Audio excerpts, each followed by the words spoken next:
Hello and welcome to another edition of No Sleep. I'm your co-host, Jason Vance. And of course, I'm your other co-host, Regent St. Clair, and we are the show that's dedicated to bringing you the greatest movies that you probably never heard of. Or if you're a real movie collector, like we are, then we'll probably be showing you clips from movies you already love but haven't seen in a long time.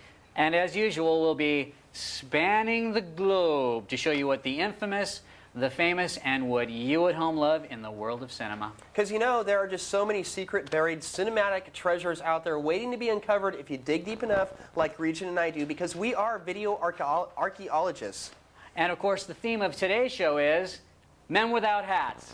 No, it's AI, artificial intelligence, meaning computers, robots, and all things like that.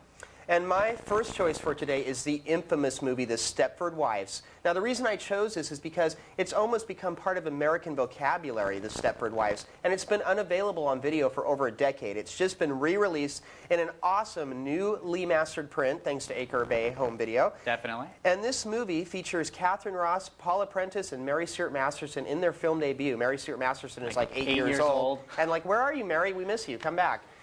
And the story takes place in the small, spooky town of Stepford, where something diabolical is happening to all the wives. And the reason also I found this interesting with the robot theme is because this is one movie that shows robots as exact replicants of humans. Like the people in the movie, the wives are being replaced like Invasion of Body Snatchers sort of style. Except with bigger cans and they like doing homework. They're very submissive. They're very good wives. Plenty of housework. We're going to take a look at a clip now, also featuring Tina Louise from Gilligan's Island, where Catherine Ross has gotten together some of the wives trying to do like kind of a little women's support group. And let's take a look at the Stepford Wives' reaction to that.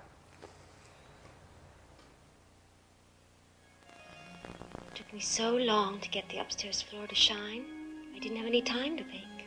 Well, you don't have to bake, kid. There's no law. Well, Ed's lucky if I remember to keep him in white bread. Easy on spray starch. It must save me half an hour a day at least. You'll never run short of time again, I guarantee it. I've just been tempted so many times to try Easy On. I'm not trying to be a leader or anything, but we're not supposed to delve quite so specifically into housework. Easy On's really that good, is it? Is it that good? Well, if time is your enemy, make friends with Easy On, that's all I can tell you. It's so good that if ever I became famous and the Easy On people asked me would I do a commercial, not only would I do it, I'd do it for free. That's how good it is. Holy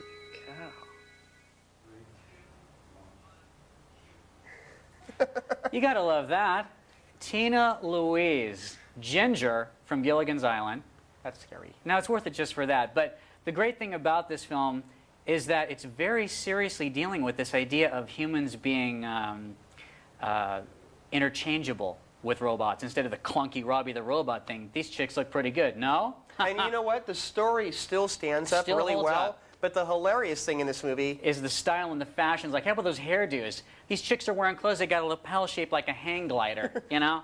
But the story still does hold up, and a lot of this film holds up. It's very scary, and thank goodness that Anchor Bay is now released. And plenty of things. And as I mentioned, it's actually been re-released. And if you want to take a look at this, look at these luscious Stepford wives and their beautiful sun hats. This is how they dress to go shopping, people, so you can only imagine. Babes. Look at that. So definitely a classic, Stepford Wives. And my first film of the day is in a sort of a different direction for me to go, is The Computer That Wore Tennis Shoes. This is a Disney film from the early 70s featuring a post-Toby Tyler Kurt Russell before he became the hunky action hero that you all know and love him as now. He certainly knows Snake Plissken in this movie. Yet. But you can see the seeds of it. This film is about a guy who's in college, and he winds up getting the contents of a super big computer downloaded into his head by accident. But the thing is that, you know, in the same way that that the Wizard of Oz thing that you heard about, where you could listen to the Dark Side of the Moon CD and watch the Wizard of Oz, and this weird convergence takes place, let me be your CD for this movie. Watch The Computer That Wore Tennis Shoes, and don't look at it like it's a comedy. Look at it like it's serious, and you will see it in a whole new way. So check out this clip where Dexter's roommate figures out there's something a little bit amiss with him. So check this out from The Computer That Wore Tennis Shoes. 502-30. Applejack, Rainbow Lodge, 4378. Animals, 750. Tables, 480. Amusement, 624.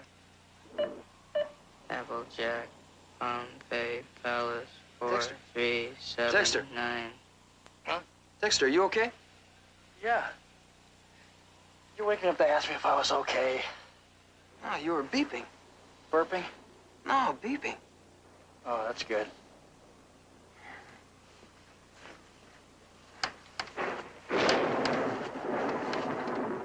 Hey, Dexter. He's been downloaded, apparently. And, you know, he gets these powers very like Spider-Man style, like electrical storm, puddle of water. Yeah, Peter Parker much? Hello? And, you know, the idea is really interesting about this information being downloaded into a person, but the movie, it's really hard not to watch it with that tongue-in-cheek stuff. Yeah. I mean, this is during that whole period Disney had where they were doing movies like Cat from Outer Space and Gus and World's Greatest Athlete. And I think that this movie like takes place in that same town that they're all in, the same high school. The only people missing from this movie are like Haley Mills. And Dean Jones. Yeah, the rest of the Cesar Romero is in this. From Batman. And so it is really wacky. It's actually a very amusing movie. But the part about the robots, which is why we chose it, is really interesting about technology being downloaded into a human being. And the special effects are a little bit ridiculous. Oh yeah, they do like this CAT scan. It's like a cartoon, like drawn. They show in the CAT scan a shot of his inside of his brain has an exact perfect cartoon drawing of a computer. So. But the idea is there. The idea is sound. And what's very interesting also is my next movie is a Disney film. Who would have thunk? Totally. And I chose The Black Hole. The reason I chose this is probably the darkest Disney movie that I know about. But the robot designs are really interesting and unique. There's like little cute clunky ones that are kind of like beat up trash cans. And then there's like a really big evil one named Maximilian that looks kind of... like the devil. Sort of like Satan. He's red and very horns. menacing and scary. And the sets, the special effects, and this is pre-CGI, pre-computer stuff, just look amazing. I mean, these are huge sets that they built. The robots are great and very unique. The cast includes Robert Forster, Anthony Perkins, Ernest Borgnine. Yeah. But the acting, I mean, Regent does a great impression Here's of the my acting. impression of the Black Hole acting. Robert Forster, you go over there down this way and you go over to the starboard. I'll flip these switches till they turn green. Okay, go. It's just like they're just reading out the lines. So, but let's take a look at this clip. It's going to show you the introduction of like the cute, nice robot and the mean, And the scary, evil robot. So let's take a look at the Black Hole. A mystery monster. Don't move. Charlie, do you read me? Charlie Pizer, come in, Charlie. This is the story to end all stories, Harry. A ship of robots and computers with this thing in charge? Not quite, Dr. Durant. Maximilian and my robots only run this ship the way I wish it run. How do you know my name? You were monitored ever since our sensors first detected you. Now, Maximilian, calm down. Don't pick on small people. He's such a nice little robot. He's harmless. Miss McCrae, you might come. You gotta love that. What incredible production design. As Jason said, there's no CGI going on there. Those are real sets. The actors, what a great ensemble of actors that are kind of wasted, but that's not why you want to watch this movie. As you can tell by what you just saw there, the only thing Disney going on in this movie, basically, are the cute little garbage can robots. With like the cute little faces. Yeah, the kind of cartoony faces and stuff. Definitely not the evil demon robot. And you know what's really great is this has been now re-released in this limited edition collector's tin, complete with all sorts of cool cards and a little booklet that talks about an alternative ending. An alternate ending wherein the black hole at the end of the film turns into the dot in the pupil of an eye of an angel on the roof of the Sistine Chapel. Very Disney, huh? Like that's going to get Disney shot. Disney wants to mess with those religious overtones. Hello. You know how but famous they are this for is that. a great box. You can also take the stuff out of here, put your sandwich in, your Twinkie, and your chips, and take it to Impress work. your friends and coworkers. You know, if people don't think you're weird, enough. But you know, probably a lot of people have overlooked this or haven't seen it for a long time, and the movie just still holds up so well effects-wise. The acting is in a league of its own. And my next film that I'm going to talk about today is a movie called Gunhed. And this is a film that's Japanese.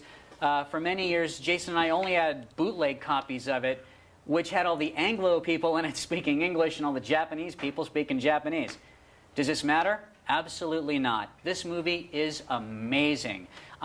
Even only hearing half of what was going on dialogue-wise, thank God the computer spoke in English, we got it. We didn't even care. We didn't care. We watched it 20 times and never cared because it's so great to watch and you get it. Now, I just picked up a copy of it all in English, all dubbed into English, and we're going to give you a little taste here of just what the production looks like, production value looks like on this wonderful science fiction masterpiece that no one has seen. So check out this scene from Gunhed. You'll love it.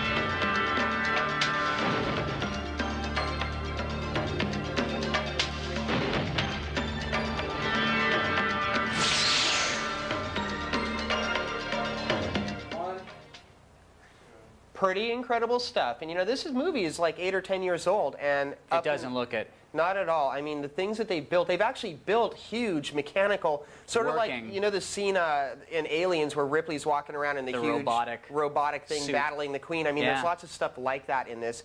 And the interesting thing about Gunhed is it's really derivative of a lot of other science fiction movies like Blade Runner and Terminator and Aliens, but it's kind of taken all elements from all those and shaken them up and made this totally really unique, cool thing. And in Gunhed, I mean, it's this whole island that's a robot, a living island. And you know, the deal is that it decides one day humans are superfluous, wages war on humanity. We can't kick its ass, so we go find us an island, we'll leave it there. And then it just runs amok. Goes crazy. So you got to check out Gunhed. 13 years later, some scavengers come back and they find out what it's been up to. It's a little gem. And you know, now we have a very special treat for you person and for us. We have a special guest. He's a really great friend, an excellent guitar player, I might add, and an excellent production assistant.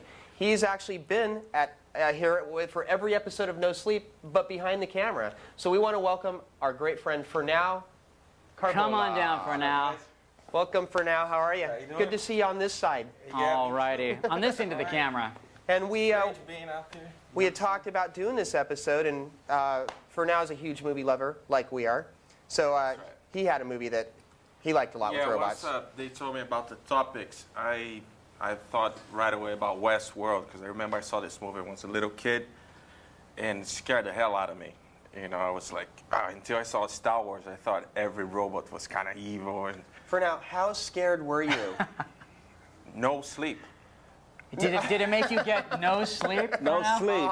See why we love this guy? He plugs us. Yes, I know. I was destined to do that show.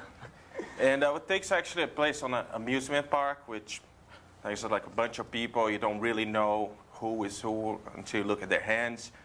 And they have 3 different places, like Western and Roman world, medieval, or just choose whatever you want. And sort of like a fantasy island. Yeah, that's what it is. And you 3 different worlds. And you live it just like it is. And this clip we're going to see is about this part that the bad guy meets the good guy. He's the Yul first. Brynner. And Yul Brynner is probably one of the most like menacing, intimidating bad guys very in this movie. robot looking too. Yeah, he is. Very much so. I think he had some kind of lenses on him. In his eyes. Little glare. And obviously his character is a precursor to the Terminator character, seemingly, if you watch this film. Oh, yeah. Yeah, definitely. So you want to check this clip out where Yul Brynner first meets Richard Benjamin and an extremely young... James Brolin. James Brolin. Babs' husband. So here's a little trouble at the OK Corral. Check it out.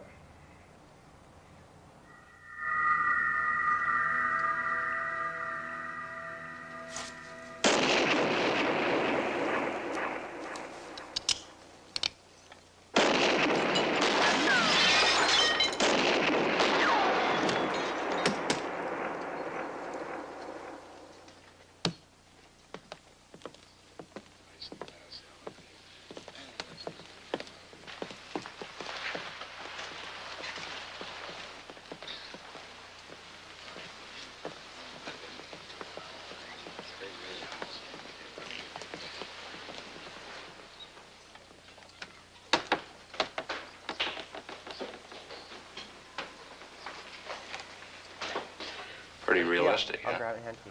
Listen. Yeah. Doesn't get much You gotta better love than that. that. You gotta love that. And as we've said cool. before, the image of Yul Brynner with his face piece kind of half off, which you see on the box cover here, is one of the most indelible science fiction images I think that exists. Keep holding it. No, the other way. Side would be good, I think. I think the other side's a little more That's interesting. the one with Yul Brynner. Okay. There we go. The thing is that this image is one of the most mesmerizing images in science fiction that I can remember. Definitely. I remember that shot of the faceplate coming off his face since I remember. It's scary stuff. And what's great about the box is it lists the credits inside. And In we a have very people, generic way. Yeah, like technician 1 through 7, supervisor. But, you know, normally Regent and I don't care for a lot of sequels. But Westworld has a sequel we It's do really like good. called Future World. Right. That's very interesting. And well, I keep hoping they make another one called Hollyworld that takes place here in Hollywood, where you can like go out and run rampant, go out and, you know, make a movie, whatever. Be a producer, be a Go director. Pick up some prostitutes. The whole thing. Whatever. That's the thing, because in Westworld and in these other these amusement parks, the Delos amusement parks, you actually get to shoot people, have sex, do all these different things. Hey, speaking of having Get sex, away with it. now it's time for my final movie. It's called Saturn III. And I know some of you have heard of this one. And it has a cast of 3. Kirk Douglas, Farrah Fawcett, and Harvey Keitel. Sweet. And Kirk Douglas and Farrah Fawcett are a couple isolated on this planet where they're working on botany experiments, trying to come up with a food source for, you know, the starving, overpopulated, apocalyptic Earth. And Harvey Keitel comes up there under the guise that he's supposed to overlook this project, but he's evil, man. And he brings this robot with him he puts together that has an organic brain that actually learns through Harvey Keitel. It has the whole like plug-in thing, and since Harvey Keitel is murdered and he's all lustful for Farrah Fawcett, the robot called Hector also gets all lustful for her. And this is a movie basically about a horny robot. Sure. Which, so, understandable. Absolutely. So we're going to take a look at a clip here where they're trying to trick Hector. Because check out Farrah's babelicious hair. Yeah, he's become a threat, so check out their attempt at shit. tricking this totally advanced robot. Come on. Come on in.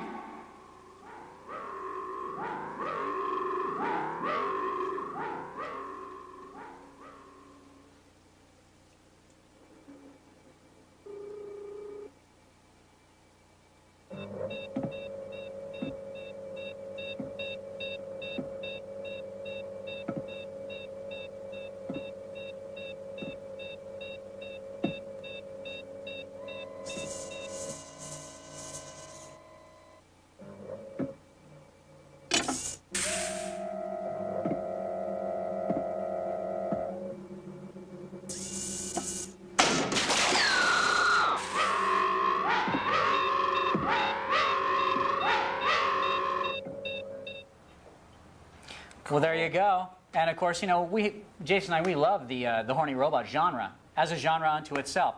You're seeing Farrah Fawcett here at her mad babe best. Like the peak of her popularity. Peak of her babeness. And this is a great planet where they've been working very isolated from the rest of the universe on creating a new food source for this post-apocalyptic kind of Earth situation to make new kinds of foods for Earth. That's when Harvey Keitel shows up. But of course, you know, Hector does learn from Harvey, and it's too bad that Hector doesn't have the equipment to make good on his desires. But that's kind of interesting too. They also have the whole, you know, jack-in process, exactly. which in this is called direct input. Direct input, which you've seen later in films like Johnny Mnemonic and The Matrix, and probably 10 other films are using that concept. Yeah, definitely Existence. And it's also a precursor to the thing that's popular now where Kirk Douglas is like 88 and Farrah Fawcett's like 18. Right. You know? And of course he wants to keep her on that planet, and not bring her to Earth because... Where she'll realize she doesn't have to be with somebody 4 times her own age. Right. You gotta love that. So this brings actually me to my final pick of the day on this subject. It's the most wonderful and excellent film called Demon Seed. Excellent. And this is about a liquid intelligence that has been developed to solve basically all of mankind's problems, no matter what they are. It's huge, and unfortunately, it's like humanity, or human thinking power times 1,000,000. That means also human emotional problems times 1,000,000 too. So what it decides is that it wants to do the most human thing of all. It wants to procreate. Best way to do it? Travel through the phone lines to the boss's house and trap his wife, and, well, you know where it goes from there. So check out this scene when they get their first hint that maybe there's something a little bit wrong with the way their supercomputer is working. Check it out. have a question. Yeah?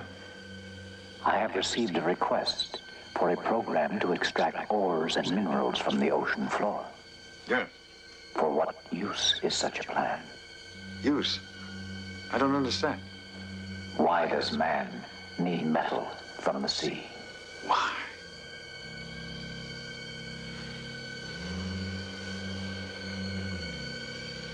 Julius, you're going to get many requests from me, from my colleagues, scientists, foreign governments, from ICON, the company for which we both work. Now, to expect them all to give you reasons for each request is itself unreasonable. I am reason. It's the thing. There you go. You love that? I am reason. Whoops, there's trouble here. Check out this most excellent lobby card. Can you zoom in on this, man? Which has been a fixture in Regent's home. My apartment since for the I've last known 10 you. years. Here's Julie Christie. She's kicking back, and you see this kind of weird-looking electronic hand. You think the hand looks screwy? Wait till you see the part that he uses on her. Woo! And what's really interesting about this, too, is it's a great example of a learning computer, one that just doesn't have the information programmed in, but actually adapts and learns from its own experience. Yeah. And, of course, a common theme through so many of these robot movies is that robots want to experience humanity. And, of course, what's more human than wanting to, like, knock booty? So, totally.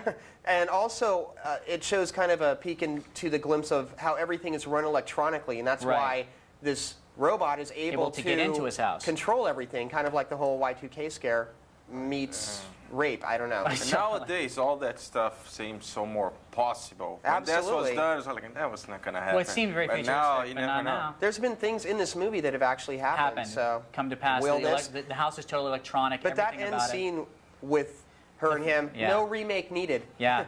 The ending of this movie is one of the most disturbing and unnerving endings you will see in any science fiction film. Well, unfortunately, that's all the time we have for today. Damn. So a few other great AI films I'd like to mention that we just didn't have more time to talk about are Cyborg with Jean-Claude Van Damme, which is a good Van Damme movie. Do you remember those? Think back. Van Damme is actually good in this film. Good Van Damme movie. And Eve of Destruction with Gregory Hines and like blonde bombshell, like femme fatale, like female Terminator. And also the very like quirky, off-center, kind of like post-Max Headroom, pre-Matrix Circuitry Man. Which also has jacking in. That seems to be a major component of that story, the jacking in ability. A few other films on the subject that I would like to mention that we didn't get to show you today are Robot Carnival, an animated feature with 7 or 8 segments by different directors. Beautiful, totally original, and sort of like a Fantasia setup. Cyberpunk Fantasia, yes. We should use that. I'd also like to mention a film that everyone has seemed to have forgotten by now, Heartbeeps, starring Andy Kaufman and Carol Kane, with very similar themes to the recent Bicentennial Man, and great makeups that hold up even now. And finally, I'd like to mention Colossus the Forbidden Project, a 60s movie, wherein the two superpowers, America and Russia, end up having two supercomputers who decide people are superfluous and they've got to kill us. Russia was a superpower. So there and you go. Know, if you want any further information on the films we've talked about tonight or on any previous episode of No Sleep, give us a call right now. The phone is right next to you, so pick it up and dial this number, 310-712-1973. Or you can reach out and touch us on the web at www.nosleeptv.com. And you know, we also still do not have a winner for the Guess the Clips contest. So if you can name the clips from the opening sequence of this show, so which means don't miss the opening of our show next time, people. Watch the opening. It's really killer. You just send us a postcard, send us an email, call us just with your guesses. Or you know what? Just create your own like fantasy opening. We don't care. We may use it. Send in just your guesses. So I guess, do we have enough time to read a postcard or are we done? Yeah, we have time. Well, we got a couple of postcards and an email from some of our fans who've written to us. One of them says from Santa Monica, Dear Regent Jason, I love your show, especially the truly disturbing. And her favorite film for 1998 was Your Friends and Neighbors, makes a great double bill for Very Bad Things, I think. And her favorite film of all time is Tess, directed by Roman Polanski, who of course directed Rosemary's Baby. Cool postcard. And from Tony in the San Fernando Valley, loves Star Trek First Contact, particularly regarding Captain Picard's revisiting his experience as Locutus of the Borg. And I'd like to do a shout out right now to Uncle Dale, who has been a really great supporter of the show. Can I just say that Alice Creed in that Star Trek movie is just like the total hottie Borg. She's the Babe Borg. Total Babe Borg. And I have one from Lance Kushner from New York. He works for is the founder of the Idea Factory, a toy company, and he chose The Thief of Hearts because he loves the manipulation. 20% more manipulation, 100% more something. And Jez Sand, all the way from England, who works for Argonaut Software, they do like Alien Resurrection for PlayStation, chose Brain Dead. And you know what, Jez? We actually covered that in our first show. It's called Dead Alive here in America. We love it also. So we want to make sure and thank you, our very special guest. Thanks to great Fernao. friend, Fernao. Thanks for all your help. We love you. And to you people out there for stopping by. So make sure to stop by again. And enjoy these films that we've shown you today often and fondly. Bye-bye. Bye-bye.